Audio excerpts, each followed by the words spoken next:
مسلمان ہونا بہت بڑی دولت ہے۔ میں 6 بر اعظم پھرا ہوں، دنیا کے بادشاہوں سے ملا ہوں، مالدار فقیروں سے ملا ہوں، جنہیں اللہ کا نہیں پتا، ان سے زیادہ درد مند انسان دنیا میں کوئی نہیں۔ جنہوں نے اللہ کو بھلا دیا ان سے زیادہ دکھی انسان کوئی نہیں۔ جنہوں نے اللہ کو بھلا دیا ان سے زیادہ ناکام انسان کوئی نہیں۔ اللہ کو پا لینے والا کبھی نہ ہارا اور اللہ کو کھو دینے والا کبھی نہ جیتا۔ اللہ کو راضی کرنے والے کے مقدر میں ہار نہیں ہے، چاہے سولی پہ لٹک جائے، چاہے ٹکڑے ٹکڑے کر دیا جائے، چاہے آگ میں جلا دیا جائے، چاہے جانوروں کے آگے قیمہ کر کے پھینک دیا جائے۔ جس نے اللہ کو پا لیا وہ کبھی نہ ہارا، اس نے کچھ نہ کھویا، اس نے سب کچھ پایا۔ اور جس نے اللہ کو کھو دیا اس نے سب کچھ کھو دیا، سب کچھ لٹ گیا۔ بھائیو، میں آج جھولی پھیلانے آیا ہوں، میں سیاسی آدمی نہیں ہوں، میں جھولی پھیلانے آیا ہوں، ووٹ کے لیے نہیں۔ میں اس بات کی جھولی پھیلانے آیا ہوں کہ آج تم سارے کلمہ گو مسلمان بھائی اللہ کو راضی کر لو، اللہ کو راضی کر لو۔ جتنا بڑا سودا کرنا پڑے کر جاؤ، جتنی بڑی قیمت دینی پڑے دے جاؤ، اور اپنے اللہ کو راضی کر جاؤ۔ جان پہ کھیلنا پڑے کھیل جاؤ، مال لٹانا پڑے لٹا دو، عزت آبرو داؤ پہ لگے لگا دو، پر اللہ کو نہ ہاتھ سے جانے دو۔ اللہ تمہارا ہے تو سب کچھ تمہارا ہے، اللہ تمہارا نہیں تو کچھ بھی تمہارا نہیں ہے۔ فرعون کی باندھی مسلم عورتیں بہت سی موجود ہیں بیان میں، عورتوں کے لیے سنا رہا ہوں، تمہارے لیے بھی سنا رہا ہوں۔ فرعون کی ایک باندھی تھی، مسلمان ہو گئی۔ عورت تو کمزور ہوتی ہے، پھر وہ باندھی ہو تو اور کمزور ہوتی ہے، اور کلمہ چھپتا نہیں ہے۔ اس کا ایمان اس کے دل میں تھا پر وہ نکل ہی پڑا۔ خوشبو کون چھپا سکے؟ خوشبو کیسے چھپ سکتی ہے؟ اس کے ایمان کا پتہ چل گیا۔ فرعون نے اسے پکڑوایا۔ اس کی 2 بیٹیاں تھیں، ایک دودھ پیتی تھی، ایک انگلی پکڑ کے چلتی تھی۔ اس نے بڑے کڑا میں تیل ڈالا، اس کے نیچے آگ جلائی، تیل کھولنے لگا، اس نے دربار سجایا اور اس کا اپنی باندھی کو بلایا، اس کی 2 بیٹیوں کو بلایا۔ یہ مائیں سن رہی ہیں کہ ماں اولاد کے لیے کیا کچھ کر گزرتی ہے، کیا کچھ کر گزرتی ہے۔ مامتا سے تاریخ بھری پڑی ہے، اور اللہ نے بھی جو اپنی محبت کو تشبیہ دی ہے کہ میں اپنے بندوں سے محبت کرتا ہوں، تو باپ کی محبت سے تشبیہ نہیں دی۔ اللہ نے کہا میں ماں سے 70 گنا زیادہ پیار کرتا ہوں۔ اس نے کہا فرعون نے کہا اگر تو موسیٰ کے رب پہ ایمان لائی تو تیری دونوں بیٹیوں کو جلا دوں گا اس تیل کے اندر، اور تجھے بھی جلا دوں گا اس تیل کے اندر۔ ہاں لوگ سمجھتے ہیں موت بہت بڑی سزا ہے۔ ارے جس نے اللہ کو پا لیا اس کے لیے موت تحفہ ہے۔ وہ دنیا کے دکھوں سے نجات پا گیا اور آخرت کی نعمتوں کا حقدار بن گیا۔ تو فرعون کی باندھی نے کہا فرعون یہ تو میری 2 ہیں، اگر میرے پاس اور ہوتی، میرے پاس 100 ہوتی تو میں 100 بھی اللہ کے نام پہ قربان کر دیتی۔ فقض ما انت قاض، کر جو تجھے کرنا ہے۔ انہیں بڑی بیٹی کو پکڑا، انہیں کہا اماں ہائے اس ماں سے پوچھو جس کے آگے جلتا ہوا تیل اور اس کی بیٹی کو ڈالا جا رہا ہو، اور وہ اماں کہے، اور اس کا ایک بول ماں کا، ایک بول بیٹی کی جان بچا سکتا ہو۔ کلمہ کفر کہہ جا، گھر میں جا کے توبہ کر لے، معاف ہو جائے گا۔ میں قربان جاؤں۔ ایک مقام ایمان کا ایسا آتا ہے کہ قربان ہونا زیادہ محبوب ہو جاتا ہے جان بچانے سے۔ انہوں نے کہا اماں، انہوں نے کہا بیٹی صبر، اللہ کے نام پہ قربان ہو جا۔ ادھر آ ستمگر ہنر آزمائیں تو تیر آزما، ہم جگر آزمائیں آہ نہ کر لبوں کو سی، عشق ہے دل لگی نہیں، سینے پہ تیر کھائے جا، آگے قدم بڑھائے جا، یا زبان حال سے کہہ دے کہ ہاں ستائے جا۔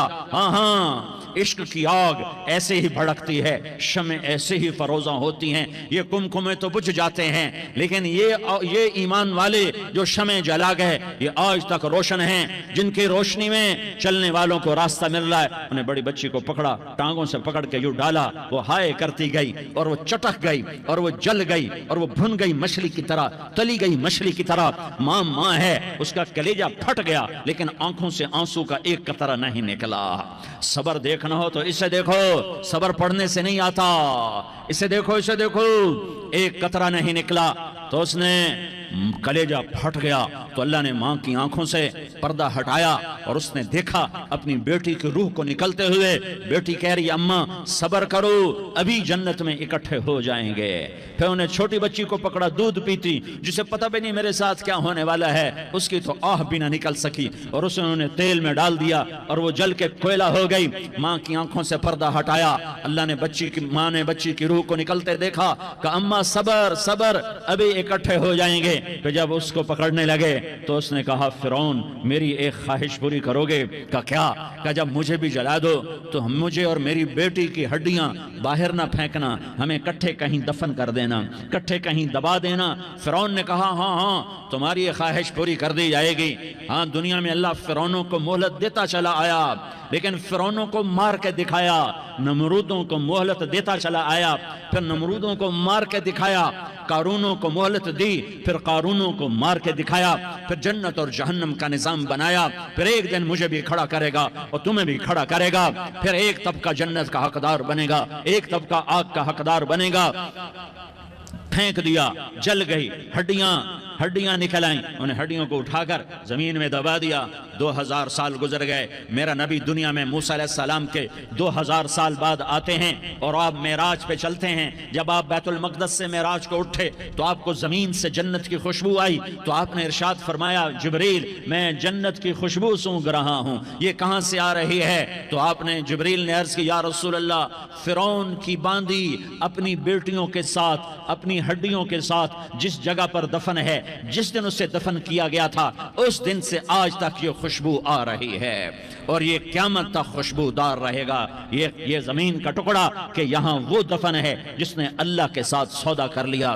اللہ سے سودا کر لو, اللہ سے سودا کر لو. یہ سودا حسین نے کیا اللہ کے ساتھ, ایک سودا یزید نے کیا, اس نے خون بہایا, اس نے ظلم کیا. ارے ظالم کبھی ہرا نہیں ہوتا اور مظلوم کبھی خشک نہیں ہوتا, ظالم پہ کبھی بہار نہیں آتی اور مظلوم پہ کبھی خزاں نہیں آتی.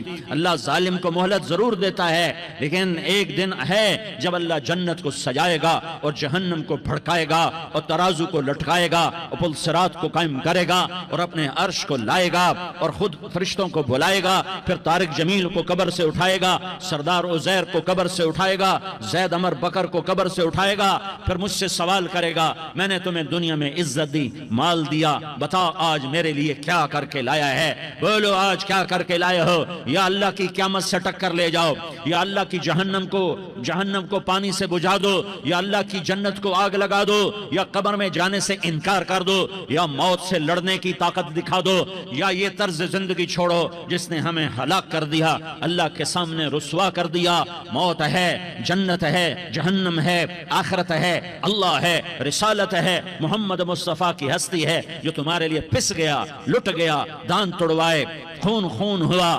جاؤ چلو میرے ساتھ, میں تمہیں طائف کے پہاڑوں میں لے جاؤں اور میں تمہیں وہاں کھڑ کے سوال کروں. کاش طائف کے پہاڑوں کی زباں ہوتی تو وہ سب سے پہلے تمہیں لان تان کرتا. ارے تمہیں شرم نہ آئی کہ تمہارا نبی تمہارے لیے خون ہو گیا. اس کے 2 دفعہ آسمان کے فرشتے روئے ہیں, 2 دفعہ آسمان کے فرشتے روئے ہیں. ایک 4000 سال پہلے جب ابراہیم بوڑھا باپ 96 سال کی عمر اور 6 سال کا بچہ, اور حکم دیا جا رہا ہے دشمن کے گلے پہ چھری چلانا تو بڑا آسان ہے کہ انسان جب وحشی بن جاتا ہے, جانور بن جاتا ہے, سانپ بن جاتا ہے تو اسے ڈسنے میں کوئی آر نہیں ہوتا, اسے کاٹنے میں کوئی آر نہیں ہوتا. لیکن سامنے تو اسماعیل کھڑا ہے, 86 سال کی عمر میں بیٹا ملا اور باپ 92-94 سال کا بوڑھا ہو گیا, اور میرا رب کہتا ہے ابراہیم اسماعیل کی گردن پہ چھری چلا دے, میں دیکھنا چاہتا ہوں تو میرا ہے یا اسماعیل کا ہے, تیرے دل میں میں ہوں یا اسماعیل ہے. کہ میرے رب ہزاروں اسماعیل تجھ پہ قربان کر دوں. چھری اٹھائی, فلسطین سے چلے اور پہنچے مکہ مکرمہ. بیوی سے کہا بچے کو تیار کرا دو, سیر کرانے لے جا رہا ہوں. بچے کو تیار کرایا. آج پہلی دفعہ بچہ باپ کو دیکھ رہا ہے, انگلی پکڑ کے اچھلتا ہوا جا رہا ہے, میرا ابا مجھے سیر کرانے لے جا رہا ہے, یعنی خبر کے چھری کے نیچے سے گزارنے لے جا رہا ہے. اور لیاری والوں کو پیغام دینے جا رہا ہے کہ اللہ پر ہر شے قربان کرنا سیکھو, اللہ کے لیے ہر جذبہ چھوڑنا سیکھو.